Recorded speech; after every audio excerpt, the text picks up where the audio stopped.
pessoal, Rodrigo Barbati com você, dando continuidade aí aos nossos conteúdos de arquivologia. Você que se prepara para os concursos dos tribunais, por exemplo, tem aí os principais temas e tópicos abordados com você. Como fizemos nos blocos anteriores, o objetivo é mostrar o tema, mostrar exercício de referência e sempre deixar uma sugestão bibliográfica para ajudar na sua preparação. O nosso evento de hoje se relaciona ao conteúdo de arquivos permanentes. Nós vamos falar um pouquinho sobre esse tema. O arquivo permanente é o arquivo em si.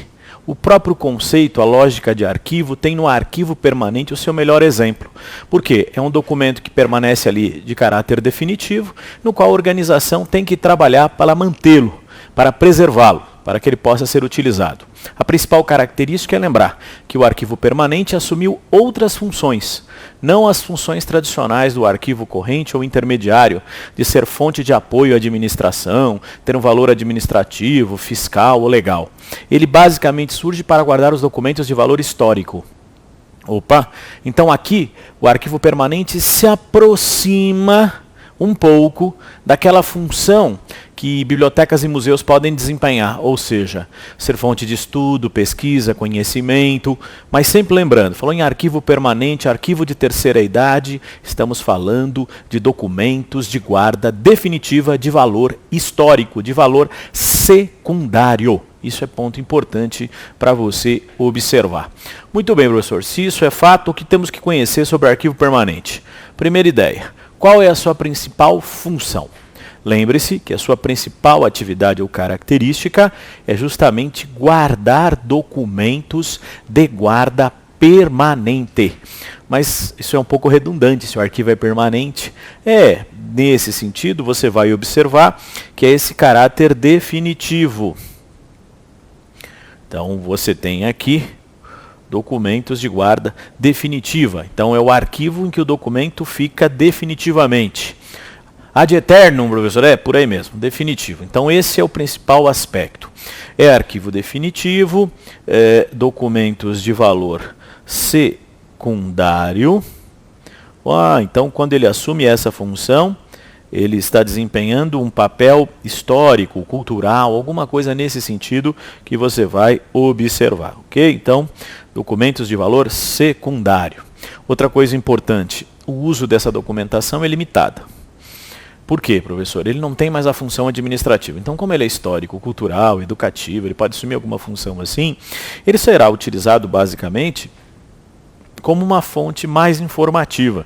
Então, isso que os arquivos tem esse caráter mais informativo do que propriamente probatório. Quando você considera que alguns outros arquivos têm esse caráter, por exemplo, arquivo permanente, ele se distingue dos arquivos correntes intermediários porque aqueles são mais probatórios que informativos, mais provam que informam.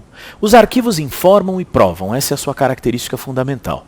Mas aqui, o que é o mais fácil é informar. Então, por exemplo, você pega uma Constituição, o Brasil teve 7, pega uma Constituição antiga de 1891, é do Império, desculpa, é do Império de 1824, professor. Pega a primeira Constituição Republicana de 1891, e você vai lá, olha, o mandato presidencial era de 4 anos. Então, mas é informação, porque essa Constituição não está em vigor. O que está em vigor é a Constituição de 1988. É isso que interessa você observar. Mais informa do que prova. Essa é a sua finalidade. Muito bem. Isso não impede, por exemplo, que o avaliador pergunte para você sobre as funções que o arquivo permanente desempenha. Que atividades ele realiza, basicamente? Ora, a sua principal atividade está expressa nessa palavra, manter a integridade dos acervos. Deixa eu ver se eu entendi aqui, professor. Quando o senhor está falando aí do seu principal objetivo, é assegurar a integridade dos documentos? Mantê-los de forma íntegra. Mas os outros arquivos não têm que fazer isso também? Tem, mas lembre-se, lá o documento fica temporariamente e vai para outro lugar.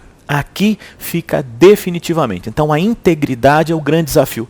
Pense, documentos históricos, por exemplo, a Carta de Pero Vaz de Caminha, escrita em abril de 1500, que é considerada a certidão de nascimento do Brasil, que está na Torre do Tombo, em Portugal, um arquivo histórico em Portugal.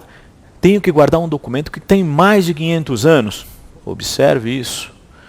considerando essas características que lhes são importantes. Preservar os documentos, preservar informações que são relevantes para estudo, pesquisa, etc. Está aí para você o desafio dos arquivos permanentes. O que mais eles fazem, hein, professor? Vamos observar as atividades que lhes são peculiares. Certas palavras que só cabem aos arquivos permanentes. Então, se o avaliador falar em arranjo, descrição, isso é coisa que só ocorre no arquivo permanente. Esse é um ponto importante para você observar. Não terei essa preocupação em outras etapas. Não tem, não. Arranjar, descrever, não são atividades do arquivo corrente, nem intermediário. Quem faz isso é o arquivo permanente. Então, o que é arranjo? Arranjo pode ser sintetizado como organização de documentos nos arquivos permanentes. Se você estivesse num arquivo corrente, essa atividade de reunião e ordenação tem uma outra denominação. Aqui é o seguinte: você vai respeitar princípios arquivísticos que você estudou comigo lá no começo do curso. Que princípios seriam esses, professor? Proveniência. Esse é um princípio fundamental para você lembrar. Então, respeitar a origem dos documentos, respeitar a sua proveniência. Essa é uma característica que temos que lembrar. Além de respeitar sua ordem original. Então, são aqueles princípios de organização de documentos. Então, organizando, arranjando. Documentos que vêm de vários lugares, que eu vou ali agrupando e vou colocá-los numa ordem lógica que possam ser acessados. Claro que respeitando a origem e respeitando também, além do princípio da proveniência, o princípio da ordem original. Eu estou abreviando aqui para você, tá? Então, ordem original. Essa é a característica que você vai observar. Arranjou? É hora de contar para os outros como você arranjou. Então, princípios arquivísticos aplicados aos arquivos permanentes, é hora de falar da descrição. Descrição, como processo arquivístico, consiste, na verdade, em contar o que tem nos documentos e os seus elementos. Ah, são certidões, certidões de nascimento e casamento do século XIX, da região Nordeste, estão contando ali os elementos fundamentais. E com base nisso, eu tenho que desenvolver os instrumentos que permitam pesquisá-lo, acessá-lo. Instrumentos de pesquisa, que serão desenvolvidos basicamente para uma função muito clássica, recuperação da informação. Para que eu possa fazer a recuperação das informações. Recuperando, porque se eu guardo os documentos de um jeito e não conto, como é que você vai achar? Sabe, eu precisava daquelas certidões do século XIX do Nordeste. Aí, eu não sei onde eu coloquei. Então precisa de um instrumento de pesquisa para que eu possa acessá-lo. Esses instrumentos são elaborados pelos arquivos e podem aparecer em prova, como por exemplo, guias, catálogos, inventários, que são instrumentos de pesquisa de arquivos permanentes. Veja, sempre lembrando, são conceitos aplicados aos arquivos permanentes que você tem que observar. Essa é a ideia. Então fica como referência inicial esse tema para você destacar. Muito bem, que mais, hein, professor? As outras atividades que são realizadas, tem atividades que ocorrem em qualquer arquivo, como as atividades de conservação, principalmente usando o termo aqui com a ideia de proteger o documento e o lugar em que ele está guardado, as medidas de segurança e também de prevenção contra possíveis danos. Então tem que cuidar do ambiente e dos documentos. Isso ocorre nos arquivos permanentes, mas ocorre em qualquer arquivo. Isso você vai observar. E uma outra questão importante, que só o arquivo permanente acaba tendo essa atribuição, é a política de acesso e uso dos documentos, a chamada referência. Essa é a atividade típica também do arquivo permanente. É ele que diz quem pode acessar, como acessar. Então, o horário de funcionamento, as formas de acesso, coisas que os arquivos definem de maneira bem interessante para que eles possam organizar o uso dos seus documentos. Há uma característica, sempre importante lembrar, que geralmente os arquivos permanentes têm acesso público. Não é todos, ou perdão, não são todos que têm acesso público, mas a natureza dos arquivos permanentes é de acesso público, e esse acesso tem que ser definido. Isso se define através de sua referência, ou seja, a sua política de acesso e uso dos documentos. Então veja, mais uma informação importante aí para você guardar nessa história. Arquivos permanentes, por natureza, por princípio, são de acesso público. Os arquivos correntes intermediários, não. O acesso é do dono do documento.